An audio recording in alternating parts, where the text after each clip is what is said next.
research, getting the material, the visual material. Now, we traditionally we don't have a very good record of keeping our archives, especially the video archives, or even the photographs, or the past records. So I had to meet a lot of people in the mud, try to get whatever I could, and some of them were, you will not believe, they were just tied in a small cloth, and it was just kept in a corner. And all those photographs and documents had to be, checked and screened, and, we had to take what we wanted, we had to shoot it, then digitize it. So a lot goes. So as you said,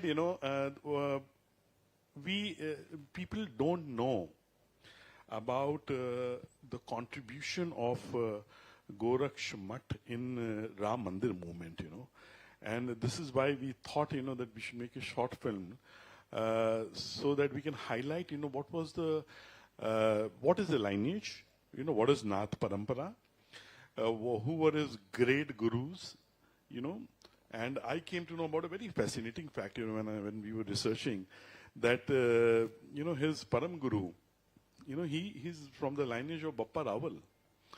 So, that was, really very extraordinary thing. Right, I came to know. If you go to Chittorgarh area, a lot of people have believed that they will attach Yogi Adityanath ki ye to Rana Sangha ki Atma hai. And it's a very normal. I thought, okay, one or two people are saying this. A lot of people will come and tell you this, right? They will attach it with some great warrior of Rajasthan to Nath Parampara sadhus of today. Exactly.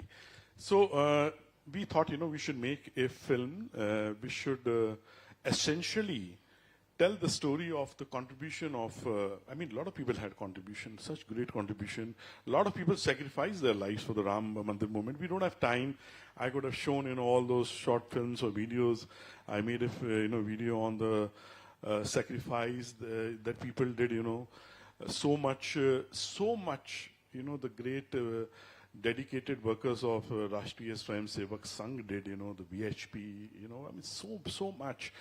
And why we made this, when we were working on this, because the role of the Goraksh Mutt and, the Guru Parampara of Yogi Ji Maharaj is not known to the people. So here is a video. If you can, Vigneshwar, play, that video.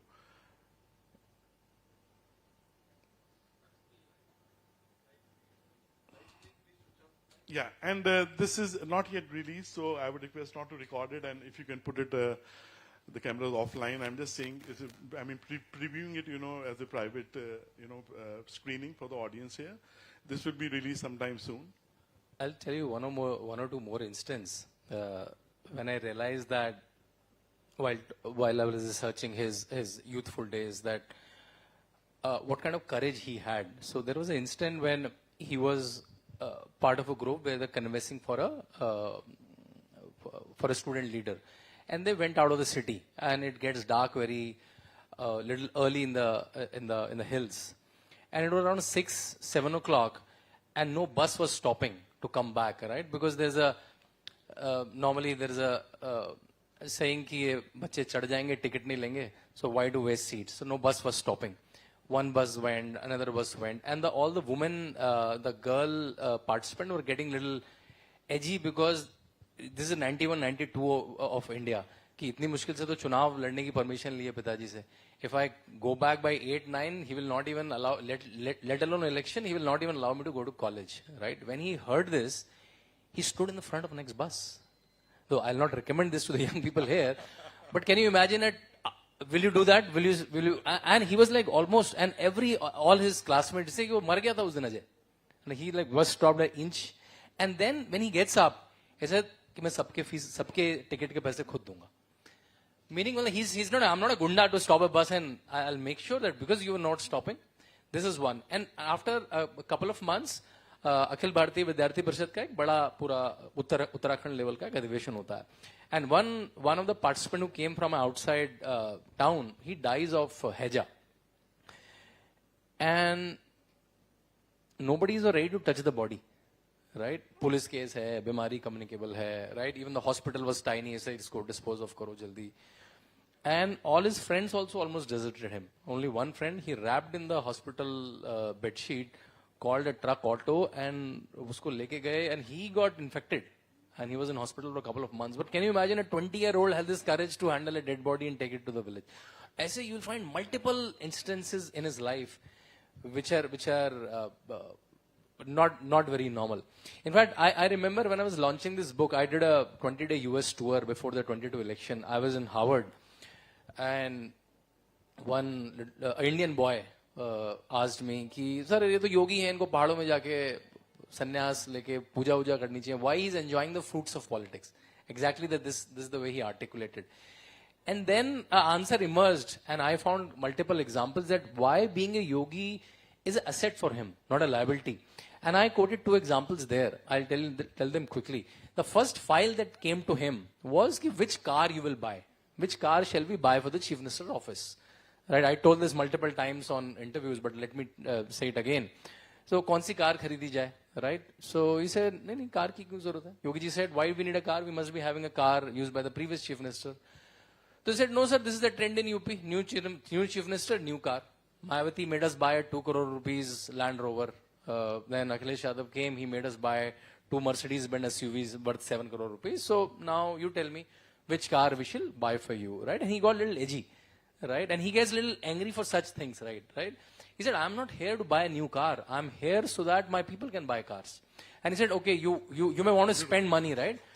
Spend 250 rupees of yours, buy a saffron towel, put it in the chair of my car, so that will remind me daily that I have not came to this office to buy cars. I have came to this office for tyag and so that my state can prosper. And I asked the Harvard boys, you learn politics here, you learn campaigning here, you learn election politics. Do you learn tyag for a politician? There is corruption in American politics, right? So a 1 year of Harvard course can't make you a selfless politician, but a long yogic career can make you a sacrificing politician, right? One more incident. In fact, as soon as he became the chief minister, Pravinji, he started training himself. Because in his 19 years of parliament, he was never a minister. So being a parliamentarian, a minister is quite a different ballgame, right? So he started training himself, so much so that he took the whole ministry to IIM Lucknow. So there is IIM in Lucknow also. It's one of the old IIMs. And they were trained on management, monitoring, reading budgets. And then after learning, then he started reading UP budget from last 10 years. Because his idea is, if there is not a location in the budget, I can do much. And there is a line item he was very confused of, right? And he struck that line item and flagged it off in every file for 10 years and asked his officer, finance secretary, what is this line item? I'll tell you the line item later. He said, sir, even I don't know. This is some historical thing happening from last 40 years in UP. Then he called some institutional old babu, like who's a junior staff, but there from last 40 years. And the line item was income tax payment from UP chief minister and ministers of UP. UP government is paying the income tax for UP chief minister and the ministers of UP. He said, why are we paying income tax?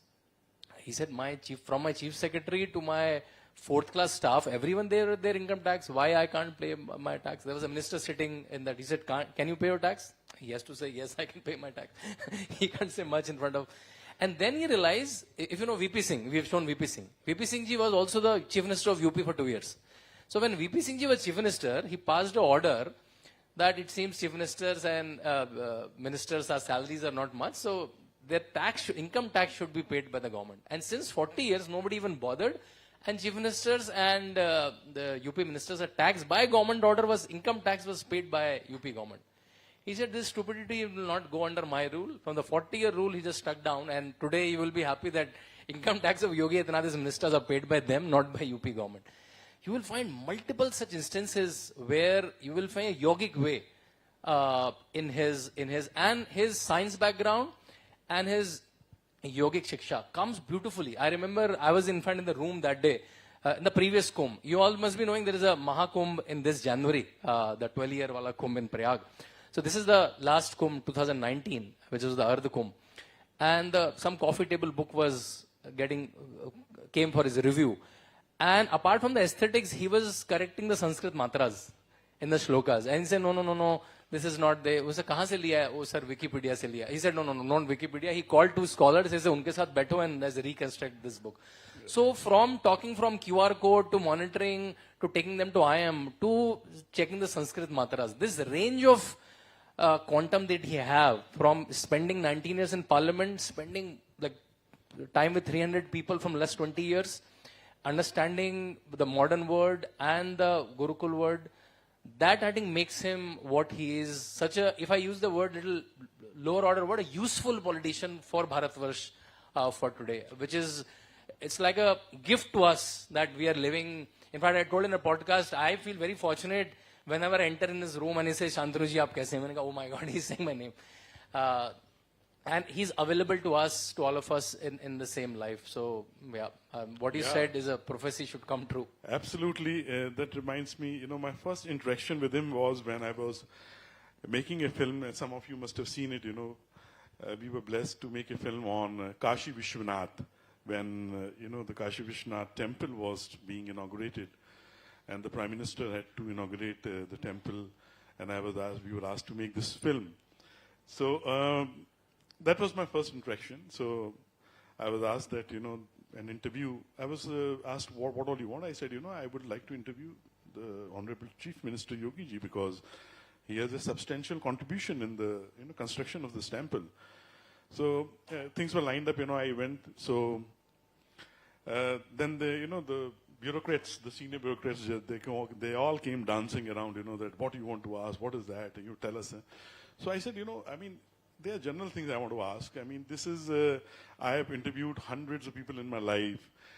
I just want to ask, about Kashi Vishwanath, how he went about it. He said, no, we can't do this. You have to, we will write, the questions and we will write the answers. So I said, okay, I don't mind it, So they wrote all the questions and all the answers. So, and they said, there will be a teleprompter and, he will look at that. And I said, okay. So before the interview, Yogi ji, he called me and he called the bureaucrats and he said, what is that? Show it to me. And then he read it. So as you were saying, when he read it, he found, so many mistakes in that. And he lambasted all of this. What is this, He made all the corrections, himself with the pen. And he said, now this is okay, fine. Now, as the luck would have it, those people, those bureaucrats there, the corrected version, unfortunately, could not be played on the teleprompter when I rolled the cameras. The uncorrected version, God knows how it came there, And I was seeing that, I was interviewing him, there were 3 cameras set up, and as he was answering my questions, because I could not see the teleprompter, it was facing him, and I could see that he was trying to, make corrections while on the go and speak. And then he said, wait, just stop it. Usko roko bhi. To maine kaha, kya hua? So he said, ye sab and-band aa raha hai, galat aa raha hai. Is tarike se bilkul nahi hoga. I will not do it like this, I have to go now to a rally and I'll come back and, you keep everything ready and we will, Chaturvedi ji, I'll come back and then you take the interview. When he came back, again they had prepared the new one and I said, enough. I said, Maharaji, you just sit. I'll ask you questions. You give me the answers. I'll take the best excerpts, from it and we'll put it in the film. So that was it, So that's how it has been. But, very important thing for Hindus. There's so much, there's a time constraint. Everybody, when I was talking to people while making these films, everybody has great respect for him. Everybody knows he's incorruptible.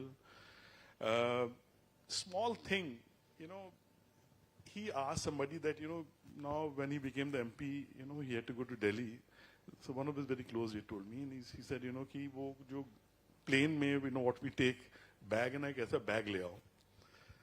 So bag, the guy, bought him a, bag, that trolley bag that you have, you take it, So that trolley bag he saw and he said, it's very good, but what is the cost? So the guy, he said, this is the cost, which was again an expensive one, He said, what are you joking or what? This expensive bag, I will take it. I don't want this. Return it. Just get me an ordinary bag. That would be enough.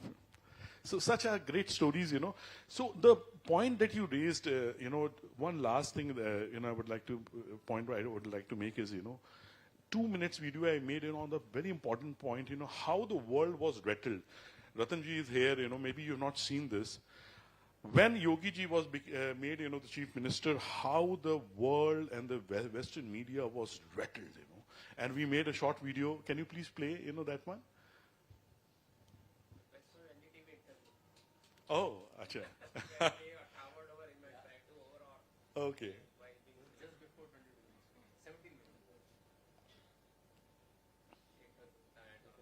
Why I'm showing? Because, all Hindus, should know that how the world is conspiring against us, How they don't want to see Bharat coming up. How they don't want to see, the Hindu identities, We both are wearing, the Bhagwa, today.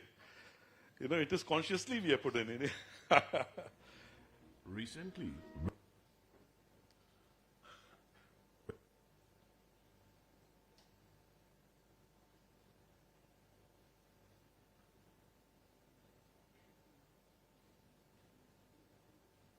who wears his identity on his sleeve can hold political office.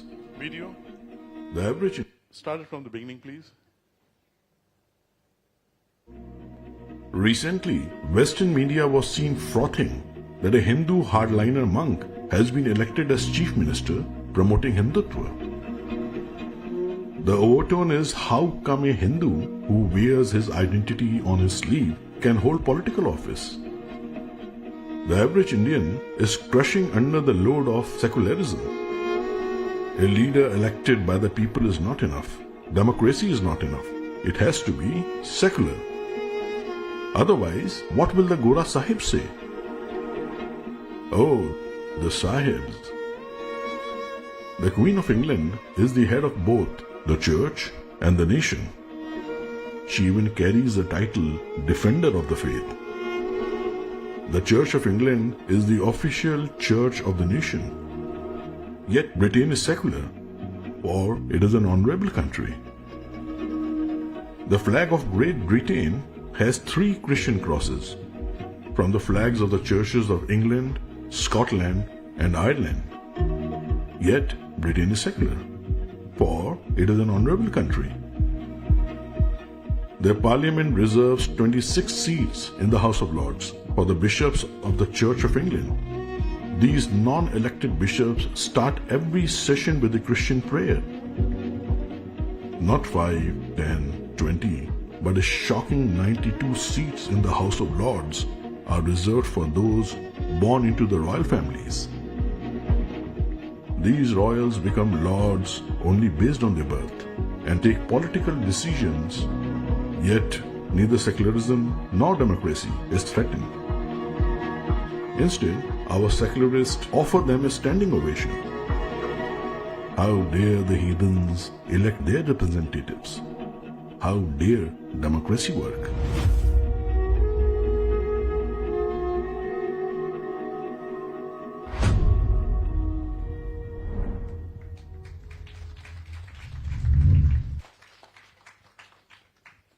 I just say the one last thing, I think, which is one of the major attributes of Yogi Adityanath. We all keep hearing about bulldozer, right? So as soon as he came to office, his first action was to identify the organized mafia. And UP had like most structured organized mafia. When it's organized mafia, a person has a team of 100, 200, he is sitting on a thousands crores rupees of empire, and they're marked like he's a sand mafia, he's a land mafia, he's a cheating mafia, he's a kidnapping mafia, and they were like attributes and they were expertise. And he identified all of them, the number was almost 11,000. And then as we call it in police language, dabish, like all the STF and the special task forces started. And in the process, and these were people who were FIR'd, who were never even caught, who ran from jails, who ran from courtrooms, and finally, after multiple years, decades, someone was even trying to catch them. And in the process, some of the people who did counter-firing, they got shot dead. Out of this 10,000, multiple people went to jail. Only 150 got encountered in the ambush, right? And then they make out, oh my God, human rights. So I was talking to one of the home secretaries in his first 2-3 years. I'm saying how you managed all of this, because there are human rights drama, there is all the media channels. He said once Yogi ji called me in the night. He does a morning meeting with his media team, and he has a night, like 9 o'clock meeting with his police team, which is very important for him. he said, he called me and said, ये सारे असुर हैं, इनको मारोगे तो पुण्य मिलेगा. And after that I was open. And he also said some sidelines, यार कुछ भी होगा तो मठ से वकील लगा के बचाऊंगा. So after that I was like, let me earn as much punya as I can. And then the way UP is cleaned, right? And then the investment started coming. I'm born and brought up in UP. It's a very, very different state. If you have seen UP 10 years back and what we see now, I remember Ratan Shardaji and is sitting, we were roommates during the Pran Pratishtha days. We were 5 days, we stayed together. And we roamed in the streets of Ayodhya, talking to every person, not only Ayodhya, how UP, the image of UP has changed, right? And that's what my subtitle for my book, my second book, The Monk Who Transformed Uttar Pradesh. And the subtitle is, How Yogi Atna changed UP Wala Bhaiya Abuse to a Badge of Honor. UP Wala Bhaiya was abuse. If you go to a Maharashtra or a Tamil Nadu, अरे UP से भैया आ गया, इसका तो degree भी fake होगा, कुछ murder वर्डर करके आया होगा. Now, when you come from UP, it's a badge of honor. You're coming from Yogi Atana's UP. And that's what has, as you said, as I think Jagan was saying, how Uttar Pradesh has become a Uttam Pradesh. It's really that you can see from 24/7 electricity to highways, expressways, airports. What happening in education is not happening in even multiple cities. If you talk to CM, he will like show his tab at a drop of a hat. Oh, ये data देखो, ये trend देखो, QR code देखो. He's like a techie guy, na? Akhilesh Yadav keeps saying कि इनको तो tab computer on करना नहीं आता. That's just a political jargon, right? So the way he operates in his office and the way it operates is mutt. They're two different words, but how they emerge in Chief Minister's office, I think that's how UP is emerging beautifully. And watching his own eyes and documenting it has become like a aim of my life. You're right. I was talking to the very senior IPS who's the chief of his security, and when I was researching, and you know what he said? He said, we are like IAS and IPS, and we are supposed to be the creamy people, from the country, intellectuals. But, when we talk to Maharaj, the questions he asks and the things he points out, to us, even we don't have answers, He has such a sharp acumen. legal brain. Yeah. Before going to any court case, the lawyers come and talk to him that what we are going to solicit. And that's why what we are seeing is only the top jargon, bulldozer, baba and all, but there is a whole, because let's say this bulldozer thing, right? Why in all the 2000 plus cases, UP police was not faulted in even, because every case finally goes to a court, right?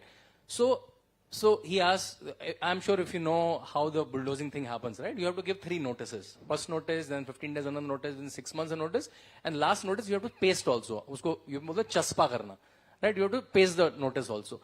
If all the procedures are done, you can very well go ahead and bulldoze. Sometimes the notices were coming in Nilesh government also. Because see, notices are like government phenomena. You have to keep doing notice, but I'll not do anything. So as soon as any big criminal is getting caught, he said, iska dhanda kya hai? How is he earning money? He said, iska scrap ka kaam hai, iska ye kaam hai. Legal hai kya? Nahi. Documents kya hai ye? Tod do kar. If you can defend it legally, break the house, so that you break the backbone of his. Like if his empire is not there, what will he do? So he's very straitjacket about that. Yeah. So the church bell is ringing, here, and I think thank you so much, to the audience. Thank you for listening so patiently and watching our films. Thank you, Shantanuji. Thank you so much.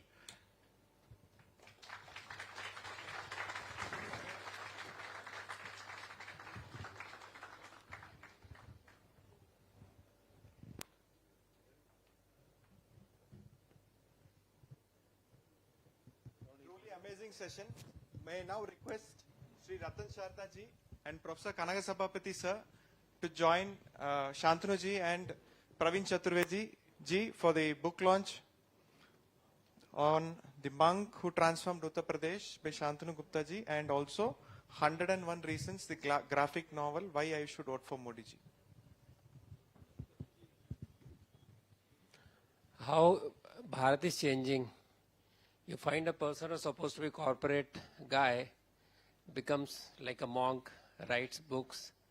One thing he doesn't tell, you should ask him when you meet him. He teaches his son at home only. So homeschooling is very important. He has done, so he has to adjust his lifestyle to this. And of course, Captain Saab, I really appreciate him and the way he has, he has changed his life. He has changed his life. Who could have been a corporate leader with such creativity, goes and creates a platform which is the most successful and most wonderful platform. So thanks a lot. to both these yogis in life, because you don't need to wear bhagwa to a yogi. So Modi ji doesn't wear bhagwa, for example.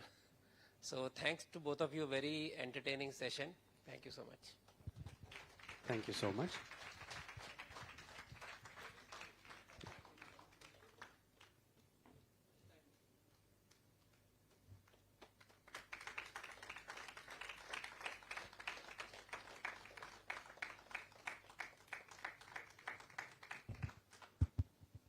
So this is the third book. So there are three books. First book is not around. It's called The Monk Who Became Chief Minister. That's his definitive biography. The second is The Monk Who Transformed Uttar Pradesh. That is 5 years of work. And then I did a comic book for kids. It's called Ajay to Yogi Atana. This one, the documents his childhood, his youthful days, and it ends at when he takes the oath. This is one of the first and initial attempts of trying a graphic novel on a live politician personality. Then during the elections, I did this, which is 101 Reasons Why I'll Vote for Modi. This is also a graphic novel. The copies are there. You may want to.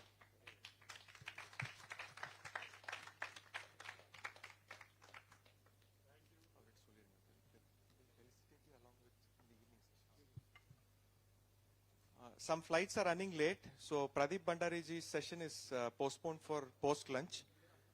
So some reshuffling of sessions has happened. Next up we have Srimati Shailaja Menanji, who was flown in from Malaysia to give a talk on yoga. She runs a yoga studio, Mat and Beyond, in Malaysia. And also the launch of her book, Breathe, Bend and Be.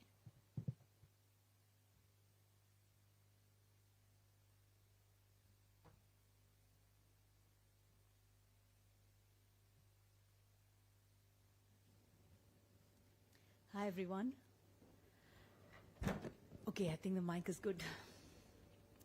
So let's get started with the session. First of all, I'm extremely happy to be here.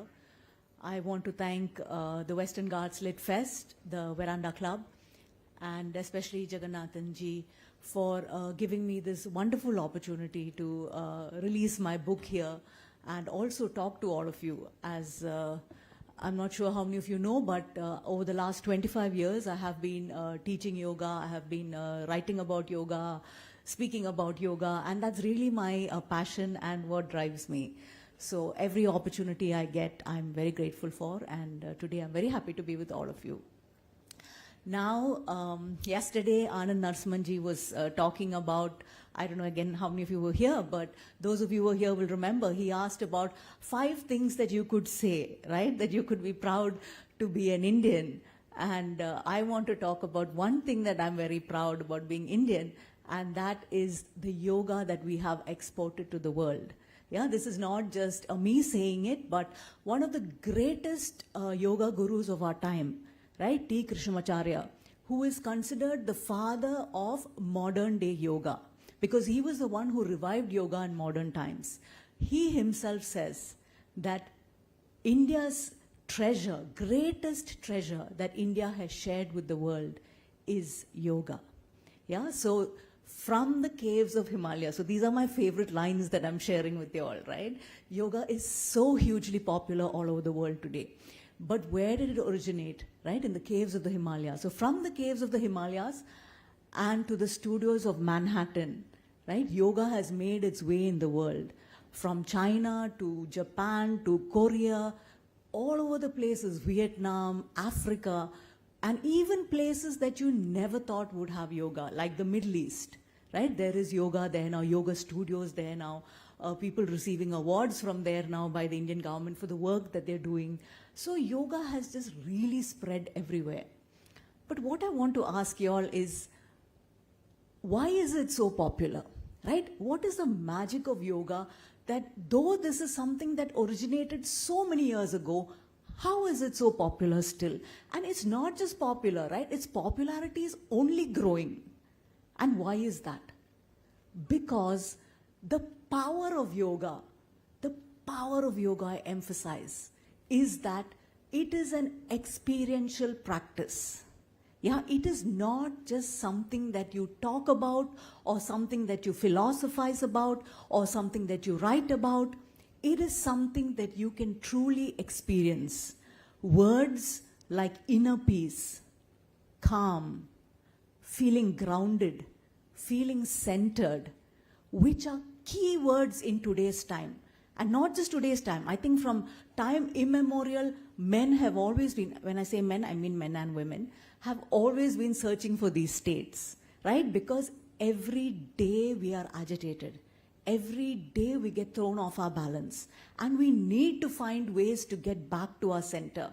And that is the greatness of yoga. That through the practice of yoga, we can actually feel these states. And no, it does not require 10 years of practice or so many months of dedicated practice. In one session, right? In one session, you can taste these states of inner peace, of calm, of being grounded. And I can say this here with full courage and conviction only because I have experienced it myself. I never grew up in a yoga background. I never grew up with, and in fact today much of my family is here. Nobody really was, exposed to yoga. We don't talk about yoga. I never grew up in any kind of yogic kind of family. But it was an inner calling, a search for me to deal with my own mind, right? To find these states. I think as human beings, we're always searching for these states. So for me, it was an inner search. And being Indian, growing up in Coimbatore, and I guess, like I said, an inner calling, I always explored these states. Like I went to meditation classes when I was in college. And when I first did my asana class, my very first asana class in Coimbatore, it was like a light had been switched on. All the stress, all the agitation, everything that sits in your head that doesn't allow you to feel good, makes you feel anxious, restless, agitated, all of that was lifted in one class, in my very first class. And I knew from that day that this is something that I could never stop doing. Because once you taste a good state, you can never go back to how you used to feel, right? Because you've tasted that nectar of feeling good. And you cannot go back to not feeling good because you know the path. And that is what yoga does. No offense to doctors here, but everybody will tell you, oh, you have to relax, oh, you have to be calm. But nobody tells you how to do it, right? It is only yoga that has specific tools. It teaches you to use your breath. It teaches you to use your body. And it teaches you to use your mind through thought, like the Yoga Sutras. I think is one of the most elevated thinking that is there. And both of my books, this is my second book, Breathe Then Be, both of my books have been based on the Yoga Sutras, because to me, that contains all the knowledge that we need to live well. Right? So while yoga is about samadhi, whether it's Sage Vyasa, whether it's the Yoga Sutras, that is what they give us. The Ashtanga Yoga of Maharishi Patanjali leads to samadhi. But before we can even talk about samadhi, I always say, we have to first feel good. Right? We don't even feel well, then, samadhi and all that is really very far away. So that is why the practice becomes so important in order for us to connect to our original state. We're always connected to that personalities. I'm a depressed person. I'm an anxious person. I have anger management issues. I have panic issues, right? This is how we identify ourselves. But so we have to first get past those states to feel centered, to feel grounded. And yoga is the path. Now, it's not just me saying it. If you look at the Yoga Sutras, in the very second verse, right, Maharishi Patanjali gives us, why do we practice yoga? Yoga chitta vritti nirodha, to still the waves of the mind.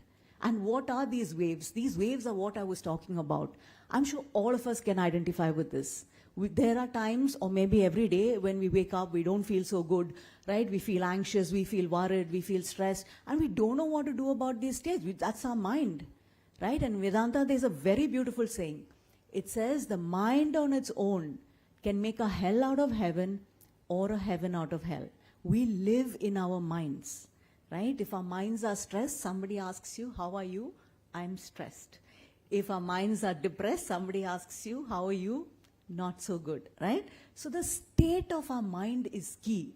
And to me, that is what yoga is. While the minute I say yoga, people will imagine standing on your head, standing on your hand, all of that is there. But eventually, when you go deep into the practice, it is all about dealing with your mind, working with your mind, and really learning to cleanse our minds to come to that state of purity, right? So in the sutras itself, the second verse of the sutras talks about why we practice yoga, yoga chitta vritti nirodha. And the third verse goes on to say what happens then, right? And that is tada drashtuhu swarupe avasthanam. We become established in our true selves. Now, established is a big word, but we at least get glimpses of our true self, right? Not the I am the depressed person, I am the anxious person, I am the anger management person. That's what we're always connected with. But when the waves of the mind are calm, when the mind gets stilled, right, we get a glimpse of our true self, which is calm, centered, grounded, and as they say, Sachit Ananda, right, ever peaceful, ever blissful, connected to the reality. So this to me is the reason why people continuously are coming into the practice, right? It is an ever evolving practice. The only thing is along the way, some of its purity has gone, right? The essence has gotten diluted, where in many parts of the world, yoga is just an exercise, right? I did my yoga class and then, asanas like a stretch, I want to lengthen my hamstrings, or I want to strengthen my core, right? That's why you go into an asana class. I want to, strengthen my back, which is all good.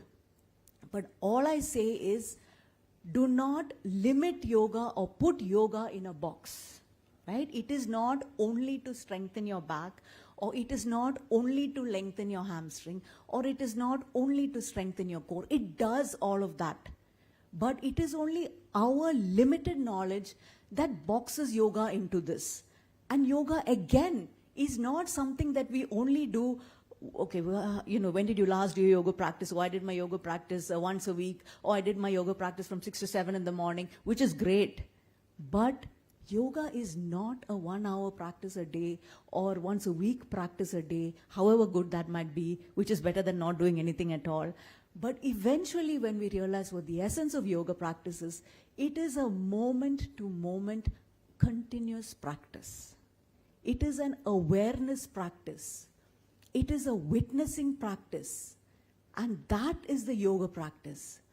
The ability to watch ourselves, the ability to apply what they call swadhyaya, self-study, to know how we act, to watch how we react, to know our triggers, to know, what makes us happy, what agitates us, to see, we're always saying that the world is wrong and we are right. Right? But that capacity to observe ourselves, to see the mind's, what I say, not just its, the way that it acts, but, a lot of times the mind is dysfunctional, right? But to be able to see ourselves, and that I feel requires a lot of courage. So to me with yoga, courage is a key component, because we always like to believe that the world is at fault and we're perfect human beings, right? So the ability to even watch ourselves and to see where we are going wrong so that we can take some remedial measures, that requires a lot of courage, to see ourselves as the raw, unvarnished truth of ourselves. Not the story that we tell ourselves, not what we show people, right? We're always having a front with people, right? But we know that inside we feel a certain way, but we act another way. And to be able to see our not so great reactions, right? That requires so much courage, virya. Yeah, so yoga practice is all of this. So when you leave here today, that's what I want to share, right? An expanded awareness of yoga. So when the word yoga comes, it should not only be standing on your head, because it is that, but it is so much more than that, right? And why is yoga only, to me, the need for yoga is so great, because today mental health issue is a big word, right? Everybody talks about mental health issues. And there are some amazing statistics, it's all there in my book, about, I think, depression rates. I think it's a WHO report. In 2023, the depression rates were 218 million people all over the world suffer from depression. And a lot of the people who suffer from depression also commit suicide. And I believe one of the 4th largest causes of suicide is, because of depression in the world, is because of suicide, largest causes of death. So all of this is connected. Mental health is a big deal. Yeah, we don't feel good in ourselves, then I guess it's only natural at some point we're going to ask ourselves, what's the point in living? So all of this says to me, the answer is in our yoga practice. Yeah, we don't need to be popping pills, and like I've heard that besides antidepressants, the next big thing is, medication to sleep, right? And to me, yoga has the answers to all of this. I don't know why we don't look back at our rich cultural heritage, because the answers are all here. This morning, I was listening to a YouTube talk by Andrew Huberman. I think a lot of people who are on YouTube will, be aware of him. And he was talking about, if those who don't know about him, he's a very famous neuroscientist at Stanford. And he was talking about the wonders of Yoga Nidra. Yeah, and he was talking about how it was equivalent to 8 hours of sleep. Yeah, like, because I was just talking about people having difficulty sleeping, right? And the answers are all here. It is just that we don't bother. We just want quick fixes. We just want to pop a pill without understanding that that's not going to help long term. So there's so much. The good thing today is there is a lot of scientific evidence on the efficacy of these practices, which make them so valid. In the earlier days, we had pranayama practices, right? So if you do the Nadi Shodhana practice, they'll tell you lengthen your exhalation, do your exhalation, double the length of your inhalation. And we did it, but we don't know why we do it, right? But today there is scientific evidence to say that the key to activating your relaxation response is long exhalation. So naturally in the Nadi Shodhana practice, the long exhalation is there. Your exhalation is double the length of your inhalation. So today there is scientific evidence. So when we speak to people also, I always say, yoga doesn't need scientific evidence, but the human mind, the doubting human mind needs scientific evidence, right? So it's good to be able to speak like this. And they say that the long exhalation activates your vagus nerve, which in turn activates the relaxation response in our bodies. So, like, just before I was coming on stage also, right? When I talked about yoga being a moment-to-moment practice, right? So it's not just striking postures like maybe 1 hour in the morning. So when I was sitting there and waiting for my turn, yeah, it's a bit stressful getting on here and talking, right? So I was sitting and just focusing on my breath and trying to do long exhalations. So why I'm sharing this with you, you're not going to think I'm so great now, but why I'm sharing this with you is to say that this is something that can be applied at all times. There are so many stressful times in our lives, right? As we get older, health becomes such a big problem. And we're waiting anxiously out. I mean, all this has happened to me, right? Which I'm sharing. You're waiting anxiously outside the doctor's office. Maybe you need to be wheeled in for a procedure. Maybe you're waiting for some test. Instead of simply sitting there and getting stressed out, right? We can all focus on our breath is with us all the time. And we can all focus on working with our breath. I always tell my student, your breath has to become your best friend. Because the breath, we are born with that first breath and we leave the world with the last breath. So our breath is our constant companion, right? So as we learn to focus, to me, the whole of yoga practice is relationship building. We are building a relationship with ourselves. From when we are, I would say even babies, the whole focus of our lives is other people. Right? I'm sure even babies are trying to figure out what they can do to make their moms happy and what they did wrong that their mother scolded them. Right? From small, we are only learning to deal with the world. Right? As we become school children, we're going into school, we're trying to see how we can please our teachers, how we can fit into peer groups. Nobody tells you to figure out what it is that you want or connect to your inner self. And to me, that comes with yoga practice. That is the singular most important reason why everybody must practice yoga. To build a relationship with your own self. And unless you can build a relationship with yourself, you cannot lead an authentic life. And unless you lead an authentic life, you can never be happy. There will always be a restlessness, an agitation, a void, as they call it. And it is this void that we are trying to fill in with random meaningless shopping and random meaningless relationships, because nobody has taught us to fill that void by ourselves, to connect to ourselves, to figure out what our life is about, what makes us happy, what makes us unhappy, right? What brings meaning to our life. Nobody has told us to do that. And when you step into the yoga class, that is the first thing that you do. And it begins with the body, right? I have students, very intelligent people, lawyers, doctors, all of them. But when you tell them, lift your right leg, the left leg will go up.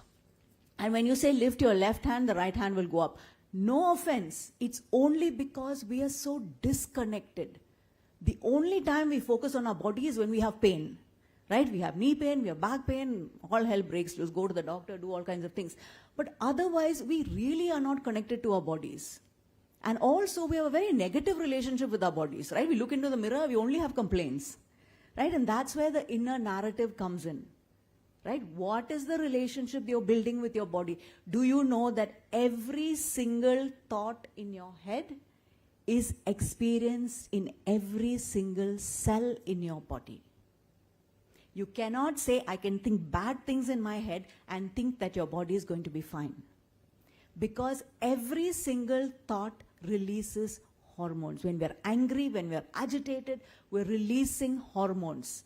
And these chemicals secreted into the bloodstream and they affect all our body organs. So it is so important to realize that mind and body are deeply connected. In fact, in a lot of places, they don't even call it mind and body. It is mind-body. And again, this is backed by scientific, because in scientific circles now, they accept that over 90% of diseases have their roots in stress. And where is the stress? The stress is in the mind. And where does it come? It is reflected in our bodies, right? From heart disease to, today even infertility, they say, is a result of stress. You know, from stomach, gastrointestinal issues, all of it is related to stress. So that mind and body is connected, I have to say and body, that it is connected is no more something that just yogis say. It is seamless. It is only mind, body. And that is why they say that when we have fear, right, the body tenses in fear, freezes in shock. All of this we have experienced, right? So this is all something that we really should take to heart to empower our lives. So yoga for me is an empowering practice. It is the greatest practice that we can do to empower our own self. Yeah, and my book is based on Ashtanga Yoga, which Maharishi Patanjali has given. Yamas, Niyamas, Asana, Pranayama, Pratyahara. All of this is to release suffering and allow our inner light to shine through. We are all light. Unfortunately, it is all clouded, right? We are all clouded by anger, by depression, by negativity, by toxicity, by the bitterness we hold against people, by the grudges we hold against people. All of that covers our light. But through the practice of yoga, through the practice of yamas and niyamas, that gets cleansed. Yeah, the practice of yoga is what they call antakarana shuddhi, the cleansing of our inner instruments, so that our inner light can shine through. Yeah, so I'm going to stop with this. Do I have any more time? I have 4 minutes left. Okay, great. So I wanted to take you all through a very short sit.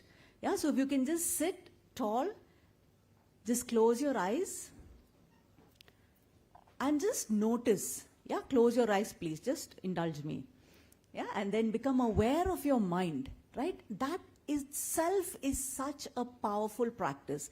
The ability to take a step back and simply observe your thoughts.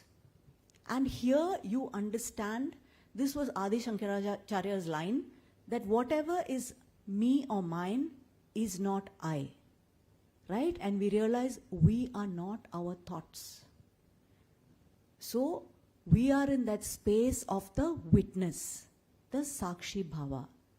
Simply witness your thoughts. Where does your mind go to, right? Again, here comes the play of raga and dvesha. Whatever you're attracted towards or whatever you dislike also will capture your mind. Noticing all of that. Now, learn to direct your mind to your body. Remember, we're talking about building a relationship with yourself. Just become aware of your feet. Just feeling that sense of touch. Become aware of your knees, your sit bones, your spine, all of this that gives your body structure, gives your body shape, your shoulders, your arms, your neck, your face. And then becoming aware of space, sensing space, right? Becoming aware of space outside of you and knowing that there is space accommodated in you as well. And like the space inside the pot is not different from the space outside the pot, there is only one space. And feel those tight boundaries of your body relax and release, and feel yourself as a continuum of space, of energy, of light, of intelligence, sensing that realm of unlimited possibilities, and sensing, tasting that greater self, one that is not bound by space, by time.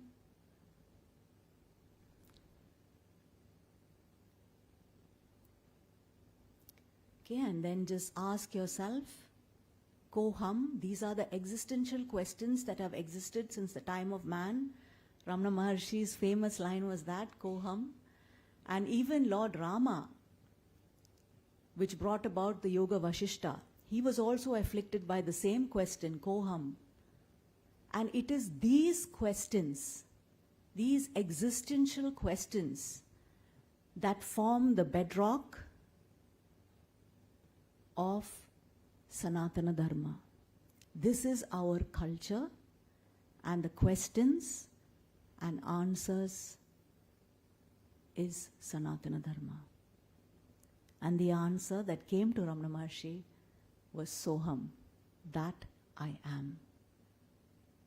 Like the wave realizes that the essence of the wave is not different from the essence of the ocean, similarly, our essence is not different from the essence of the universe and from the essence of the person sitting next to you also. We are all one essence.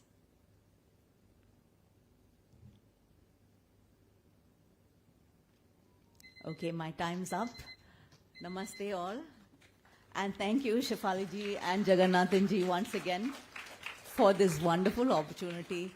And I truly hope that you are all empowered and encouraged to take up yoga. Sir, later. We are really running short. It was a wonderful calming session, Naka. May I now request Shefali Akka to release the book and M.K. Jinachandran to receive the first book, and also felicitate Shailaja Menanji.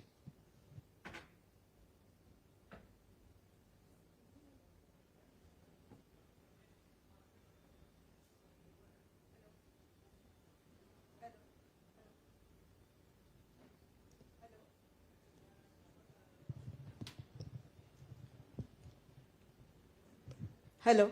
I used my curator privileges to basically say that I want to launch her book because I found her talk very, very impressive. It reminded me of a very powerful quote that I read just 2 days ago, and that has stayed with me. It says that you don't have a soul. You don't have a soul. You are the soul. What you have is a body. Take good care of it.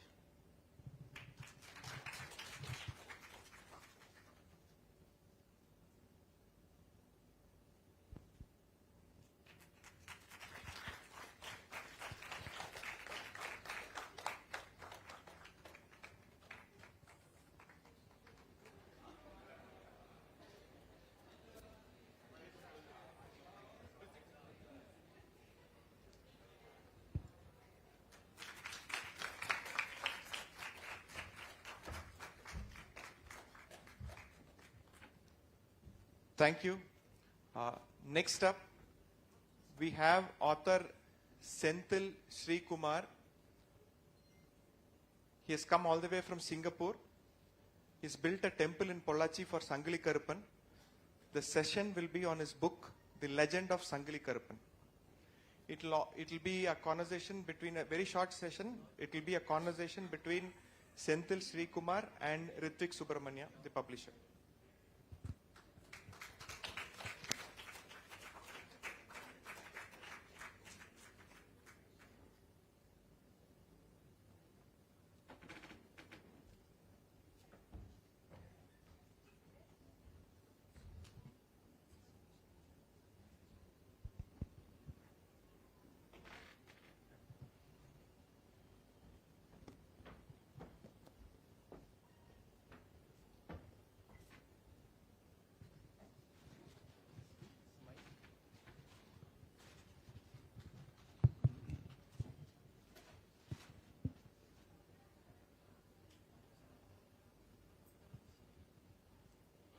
Namaste everyone. We have Acharya Sri Kumar here with us, and he has written a book on Sangili Karupar. So to begin with, we've heard about Shiva, we've heard about Bhairava, we've heard about Veerabhadra, but who exactly is Sangili Karupar and how is he relevant to us today? Namaskaram everyone. Shri Mahaganapati Namaha, Karpartane. Who is Sangli Karupar? Now, there's a lot of false notions about devatas in Bharat. Sometimes they say Siru devatas, Perum devatas, Gramadevatas, Mula devatas, but it is actually erroneous. Now, in Tamil Nadu, the deity Karuppan is very popular in all the gramas. He's a Kshetra Palaka. But a lot of times, people with specific political ideologies say that it's only a Tamil Devata. It is different from that Aryan Devatas, and these kinds of propaganda is always being spread. But no one actually goes to research what is behind the tattva of the Devata, who these devatas are, and most academicians will always try to split Hindus rather than, make Hindus work together. Now, who is Karuppan, and is Karuppan only in that southern part of India? We Tamils have a saying, Tennattudiya Shivane Potri, Yennattavarukkum Ireva Potri. Who is Shiva in the south is known by many names all over the world. The same way, he who is known as Karuppan in Tamil Nadu is known by many other names all over India. In Tamil lands, he is known as a Kshetra Palaka. There are different traditions, even in south. For example, in Kongu Nadu, Karuppan is always worshipped in a specific way.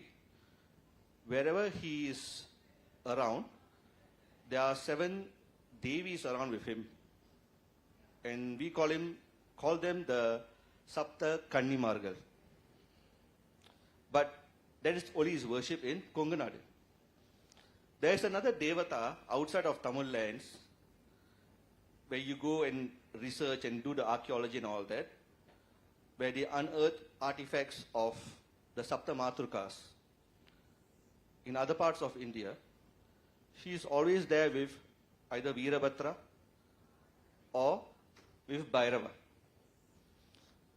We were having this fascinating discussion yesterday with Shivalaji. Now, if you go to the Puranic stories of the Sapta Matrukas, whenever Devi goes to battle, she invokes these 7 Devis, very Ugra, very powerful Devis.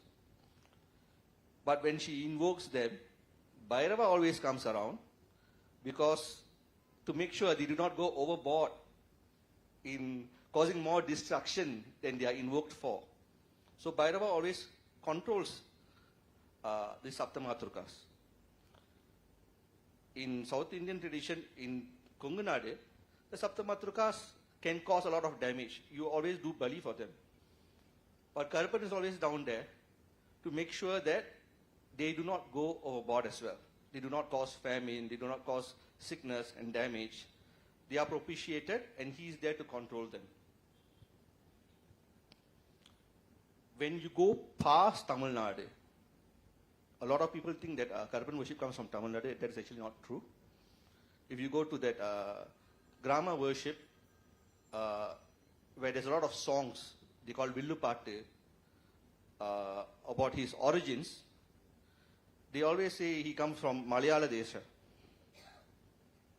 He descends from Malayala Desha. All his stories comes from Malayala Desha. And if you travel to Malayala Desha, Kerala, those who go for that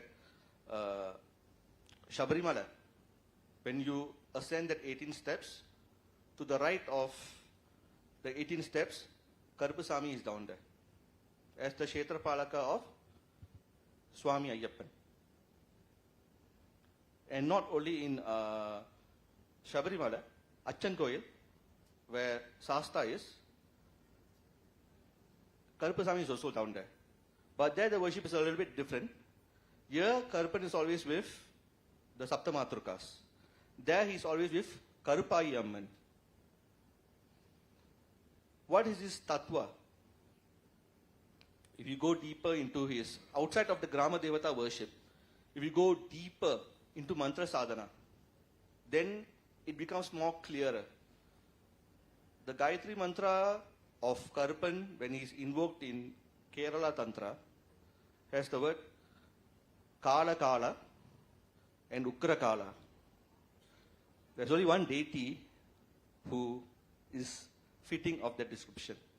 Mahakala Bhairava, the protector.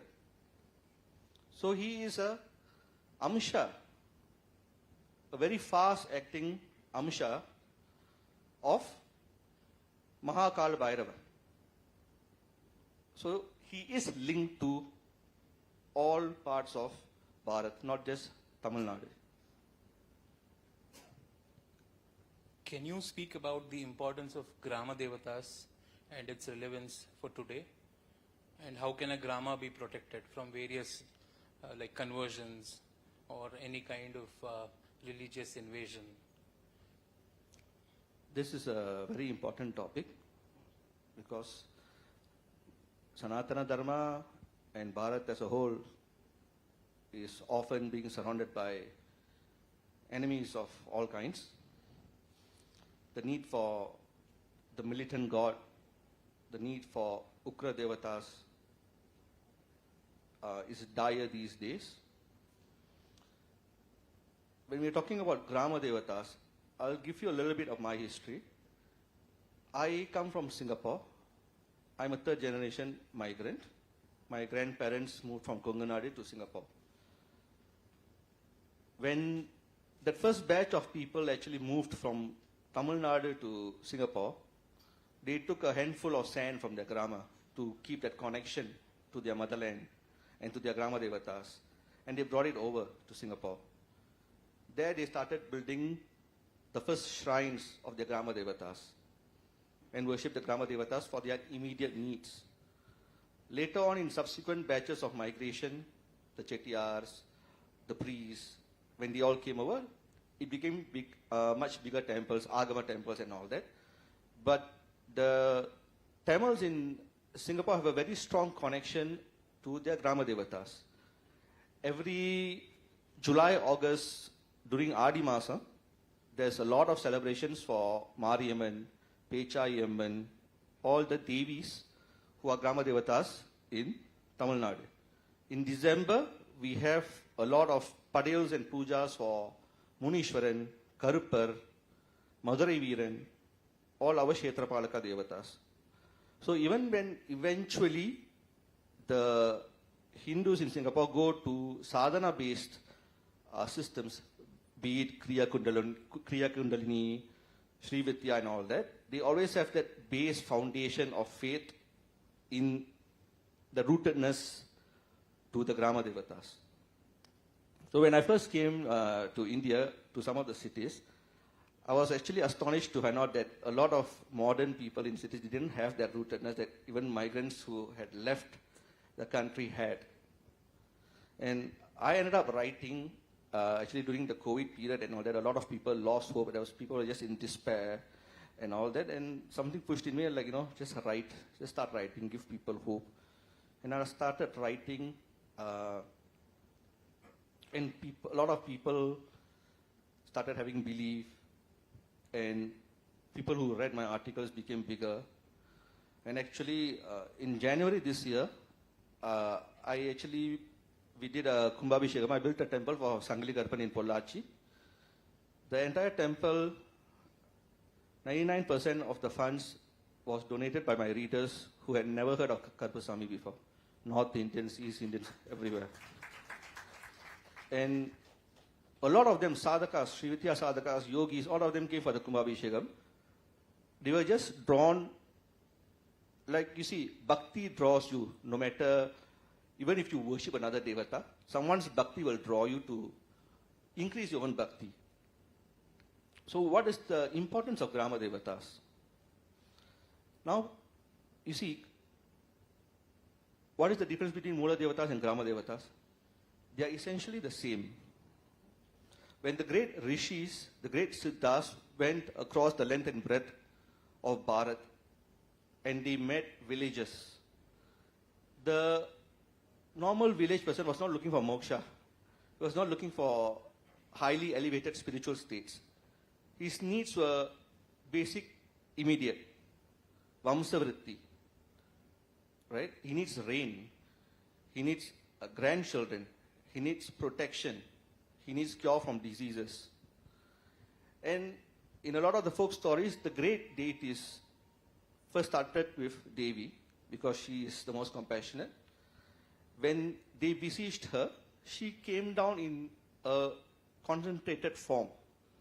The great Mahadevi came down as Mariamman. In south, she's Mariamman. In other places, she's Ma Shitala Devi. The great Bhairava came down as protector, as Karuppan. In some traditions, it's Vishnu. So these are just concentrated forms of devatas for immediate needs. What happens today is there's a lot of attempt for spiritual bypassing. People want to jump straight to moksha, right? Because they think they've been brainwashed to think that that is the only thing. But that is not a path that is suitable for 99% of people. You're just lying to yourself by saying you don't have desires when you have desires. For most people, dharma, artha, kama, moksha is the most suitable method. And the Gramadevatas are very visceral, very physical. The results they give are very physical, like childbirth, cure of diseases. I will tell you one of my shishya, when we were doing the temple in Pollachi, he wasn't my shishya then. His sister was my shishya. He just wanted to come for the Kumbhabhishekam. His wife had 3 to 4 miscarriages. And they were wanting to have a child. And they went through that IVF method. All of that failed. When he came for the Kumbhabhisheka, Karpan came in the dream of his wife who was in Hyderabad and said, Kavala Padada Karpan irken. Like, don't worry, this time I am here. I just went and visited the daughter who's just born recently. So when Hindus want to build faith, when you go into sadhana systems, right, a lot of the things that you receive as elevated states, you can't really explain them in a material world. But how do you build that faith? Through the Gramadevatas, because the results they give you are hard to deny. And that's when your Shraddha comes, when you first start with Gramadevatas. They give you these results. And then you go higher, and the results are much more subtle. So it's a very gradual process, but you have to build your faith from the ground. Fascinating story that you just told. I've heard you were an oracle for 12 years in Singapore for Sangili Karupar. Do you have any personal experiences, personal Kshetrapala experiences that you had in the span of 12 years? Yeah, so I've written about it in my book. the oracle tradition is not just related to Hindus. Any native culture, if you go and see, the oracle tradition was everywhere until that invasions by specific religions. Even in the Greek culture, the Spartan king Leonidas went to seek advice from the oracles of Delphi in how to protect Sparta. It also happened with that African. Now they make it, voodoo as being like a bad thing, It was a native religion. They had their devatas who descended down as well. My guru was an oracle for Munishwaran. If people don't know what an oracle is, those who have watched Kantara, they understand what an oracle system is. So my guru was an oracle for Munishwaran, and I was a shishya. My mom used to send me as a kid to all these bhajan classes to temples so that I do not go in the wrong path. And during Ayyappa Pujas, I used to participate as a kid, sing songs for Swami Ayyappan. And that way I found my guru. And what happened was, I served my guru for 7-8 years.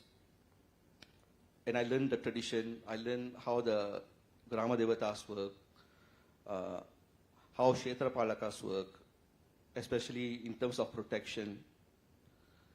And later on, I was still young, I was 19 years old, I was still hero worshipping my guru and all that. I was like, okay, so maybe I'm next in line. I'm going to be the next oracle for Munishwaran. But when it came time for me, my guru gave me a Shakti of Karpan Swami. And I hated it at the point. I had a big argument with my guru. I was like, Munishwaran looks so regal and so royal, and then this guy looks like very fierce and very grumpy and all that. But obviously the guru always knows what is best suited for the shishya. And certain experiences happen, very personal experiences with him, and then it was like, okay, my guru was right, I was wrong, and I will just serve you. So that was my experience. Can you just enlighten us about the Samrani Karupar, the story of a timber merchant who was cheated by a merchant in Burma? It's a fascinating story, so I just want to hear it directly from you. So Karpan has many forms, no? Chinna Karpan, Pariya Karpan, Sangli Karpan is my Ishta Devata. Samrani Karpan, he who comes in the form of Samrani, that smoke. In my book, I've taken a lot of Sthala Puranas, a lot of stories of how certain temples of Karpan was built in Tamil Nadu and beyond. So one temple is very close to the Chettiar community. During the British times, the Chettiars did a lot of money lending business and all that with the Myanmar people, and they were cheated of money. Then what happened was, it went to the courts in Burma. And when the judge asked for proof, there was no proof. They said, yes, only Karpan is my witness. So the judge said, okay, call Karpan in the next hearing for, to give witness, And they went back and they just, so the difference is, when we talk to Mula Devatas, there's a gap. When you talk to Gramadevatas, you're talking to them like your own family member. You can scold them, you can fight with them. It's that kind of relationship. So they were like scolding him and all that. In the judgment time when it came, that court got filled with the smoke, Samrani, all over that court. The Myanmaris who cheated the Chettiars got spooked, and then they admitted that, yeah, they were cheated. And the judge ordered for the money to be given. And the Chettiars, who were very grateful, they built a temple, Samrani Karpar temple, and they wrote the entire law of actually what happened and how he actually helped them. So a lot of people who are in that temple, a lot of people who have been cheated, they have court cases by, in India, a lot of people can put court cases for everything, So they will beseech him to get these court cases solved, if Dharma is on your side. One last question. Can any of us build a temple anywhere in India for Sangili Karupar? In the coming times, there's a lot of temples needed for a lot of protected devatas.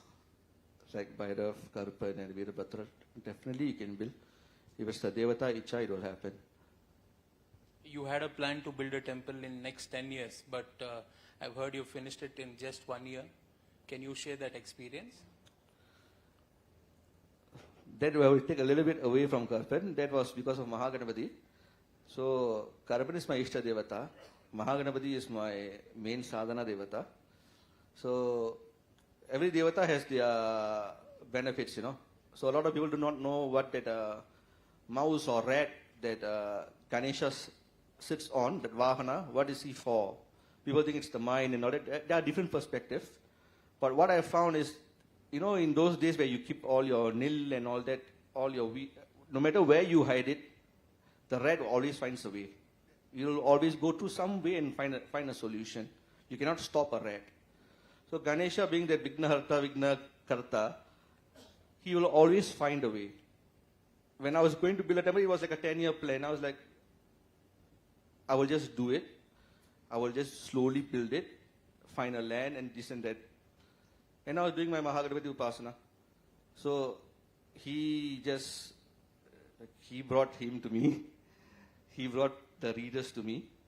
And when I was looking for land, one person said, Anna, Karupan is my Kula Devata. Why are you looking for land anywhere? I will donate the land, Anna. You do the temple now.